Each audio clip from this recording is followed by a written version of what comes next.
যারা পূর্বাচল সিটিতে ঘুরতে আসেন তাদের জন্য আজকে আমি একটি সতর্ক বার্তা দিচ্ছি।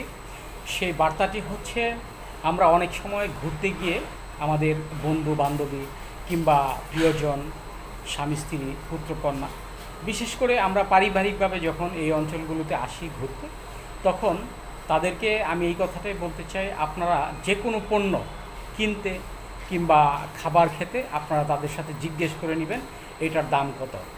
যদি এই বিষয়টাকে আপনারা এড়িয়ে যান কিংবা এই দাম জিজ্ঞেস না করেন, তারপর দেখা যাবে যে আপনার যারা এসেছেন খেতে, দেখা যাবে শুধুমাত্র সামান্য 100 টাকার জিনিসও তারা 400 টাকা নিতে এখন দ্বিধাবোধ করে না। তার কারণ একসময় এই পূর্বাচল সিটির মানুষগুলো অনেক অভাবী ছিল।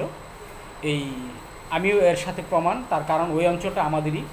তো যারা এখন এই মুহূর্তে এই অঞ্চলের মানুষগুলো একটু আপনার একেবারে আগ্রাসী ভূমিকা পালন করে, কখনো কখনো তারা আপনার যে কোনো পণ্য কিনতেই দেখবেন যে আপনাকে খুব সাদরে গ্রহণ করে সেখানে বসাবে, অথচ যখন বিল চাইবে তখন আপনি যদি এটা নিয়ে প্রশ্ন করেন, এতে আপনার সাথে এই গ্যাঞ্জাম বেজে যাবে। তার চেয়ে ভালো আপনি যে কোনো পণ্য কিনবেন, কেনার পূর্বে অবশ্যই যাচাই বাছাই করে এবং সেটার দাম দর করেই আপনি কিনবেন।